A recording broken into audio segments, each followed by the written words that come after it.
Hello everyone, this is Manisha Chauhan and welcome back to Education Unfurl Biology. Today we will be learning about electric fencing for wildlife damage control. Wildlife damage, as we have discussed already in the previous two videos, that it leads to a loss of income to the farmers or the landowners. It is a basic challenge which is faced by these farmers or the landowners, and they try to protect their land from the predators. There have been many solutions which are tried and are being tried by these people, which is mentioned in the previous video lecture, and one of those method is fencing. However, the fencing method is expensive and hence can't be used or is less used for the large areas, example the wild blueberries or the field corns. So basically, why do we use this fencing technique for as a management program for wildlife damage?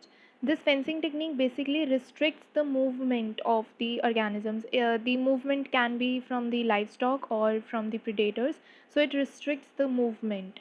It basically hinders the wildlife access to the critical resources like water, the forest, the cover, the fawning ground, and why fencing can be taken as a barrier to wildlife, but water and food resources or other attractants may fulfill the same goals without using a fence. Example, natural barriers can be used, natural designs can be used, where natural materials like rocks and hedges, etc., they can be more effective and more natural appearance can be there, and hence less maintenance requirements can be there. These are basically the alternatives to fencing, these natural barriers and designs, but still we use fencing as a barrier technique in certain places to restrict the movement of the livestock or the wildlife. It acts as a kind of method that helps in conditioning of the animals, that if they touch the particular fence wire they will get an electric shock, and hence I guess in the first trial itself it works, like the animal will avoid touching the fence again and will avoid going to that area back, and hence the restriction of the movement occurs. So when we talk about the fence system for wildlife damage control, we have to focus upon choosing a proper fence. By saying fence term, I mean the proper wires or the post system. Post system as in the stability providing system to those wires. Basically, the choice of wire and the post system is done according to the budget and according to the animal which is being targeted to be kept out of our area or kept in our area, and preventing them from going out of that area, like keeping the livestock in that particular area and preventing the predators from entering area. So on those animals and on the budget it depends.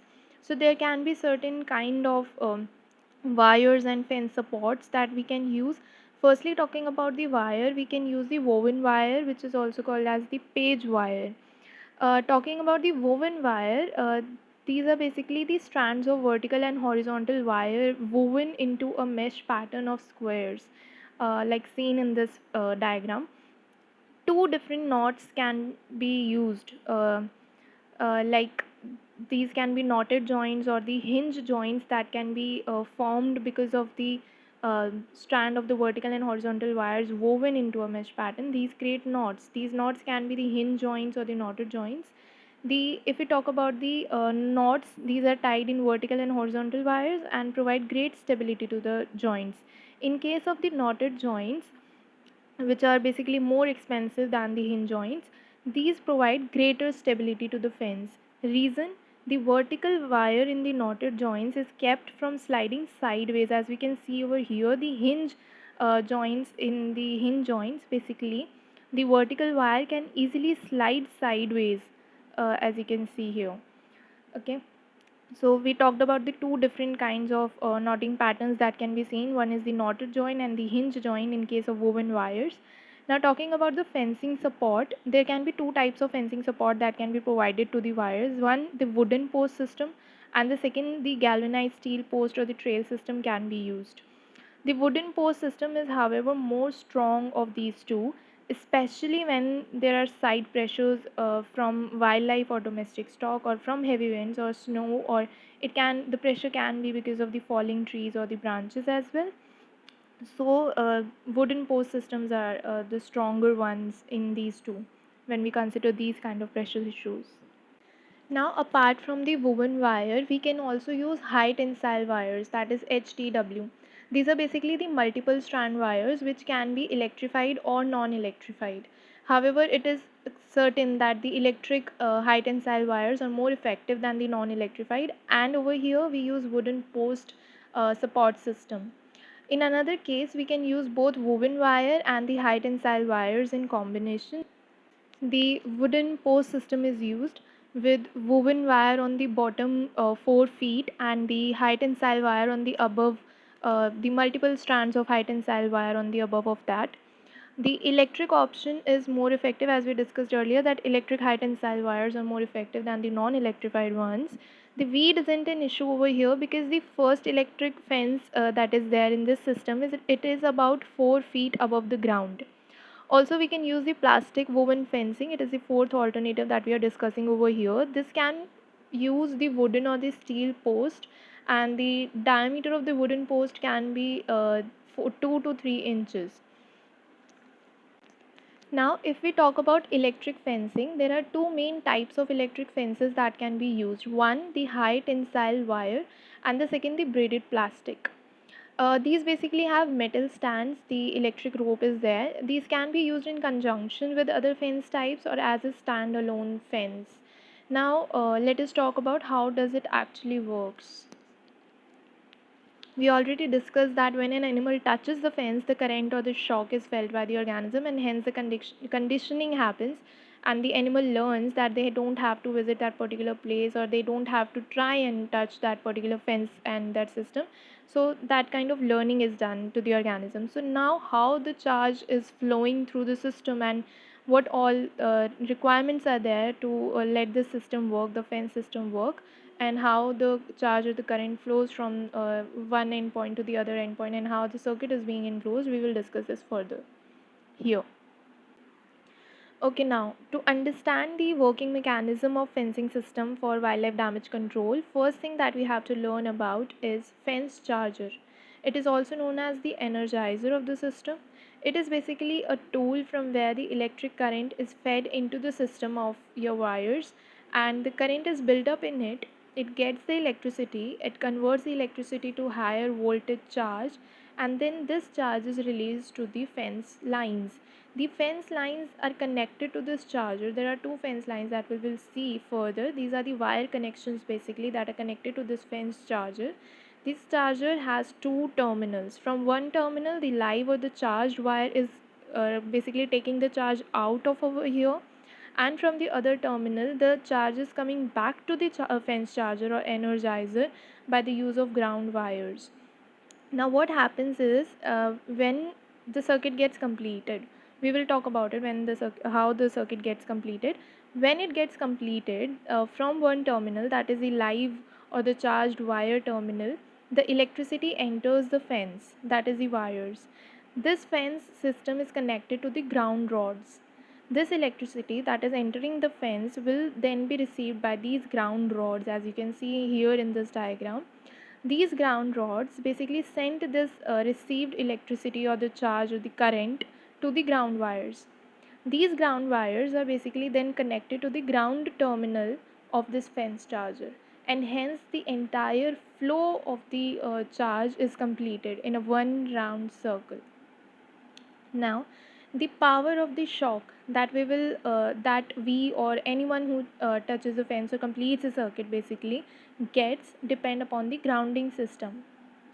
Now, to understand this further, let us talk about the contact point or the path, or basically how basically the circuit completion is taking place.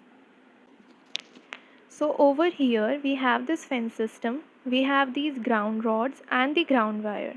Here the fence system is connected to the first terminal, the ground wires to the second terminal of the fence charger.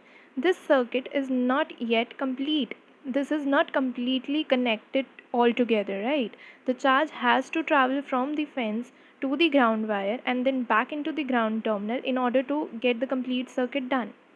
Now, in order to complete this circuit, we need something that connects this fence wire to the ground terminal or the ground wire, so that the charge travels from the fence to the ground wire. This is the ultimate objective of us, so that the circuit gets completed and the charge flows and a shock is there.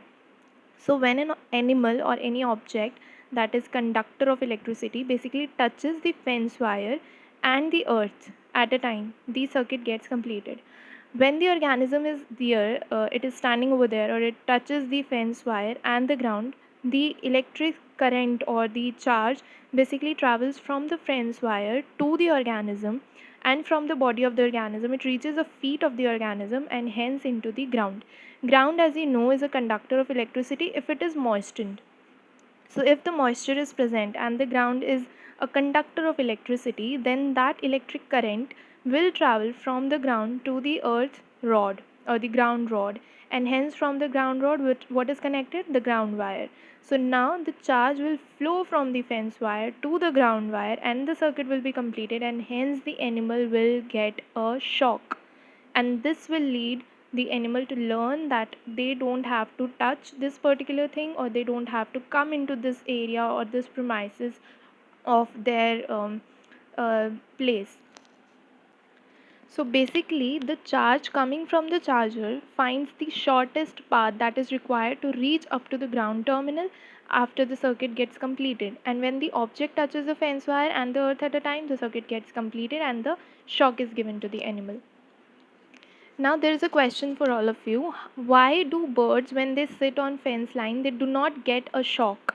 Why does this happen? This is a question for you all. Please answer in the comment box below. Now, moving on, let us talk about the process again in a flowchart manner. This will help you understand better. Okay. So now if you see this flow chart, when an animal touches the fence line, we have discussed this earlier, we're just revising. When an animal touches the fence line, the current passes through the body of the animal.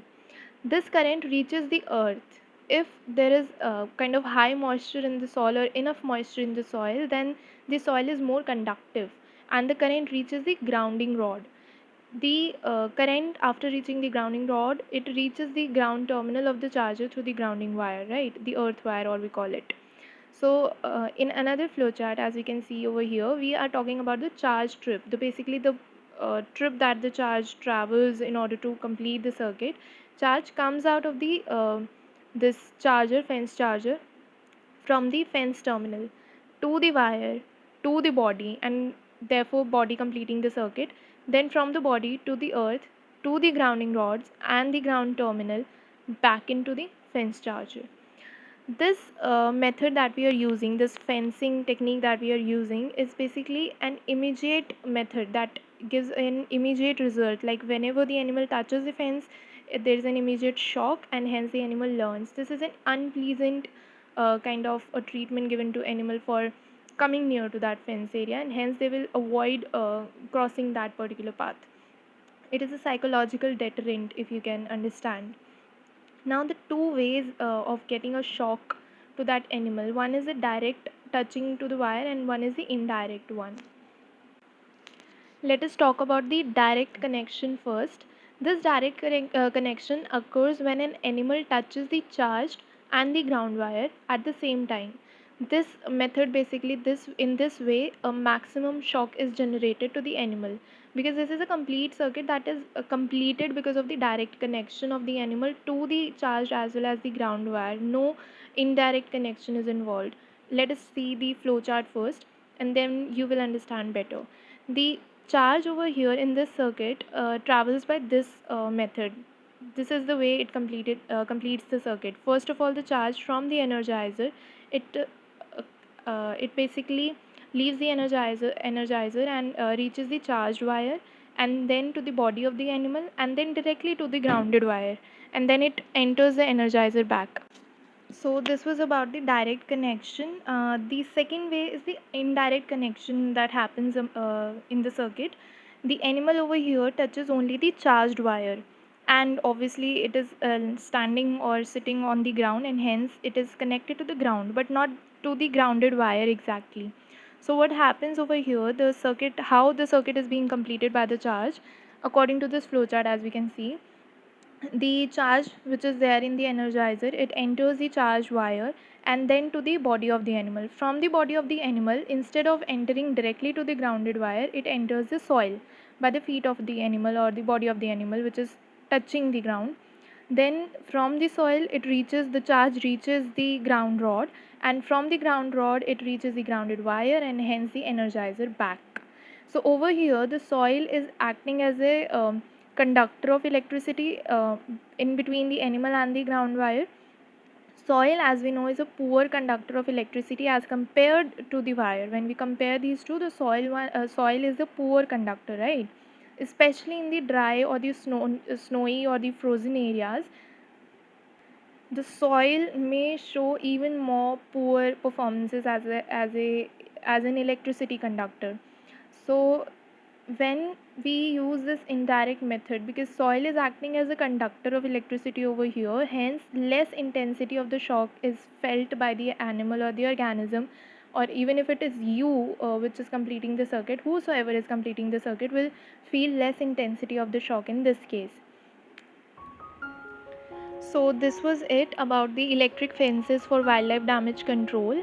If you like the video, please hit the like button and subscribe our channel Education Unfurl Biology for more videos.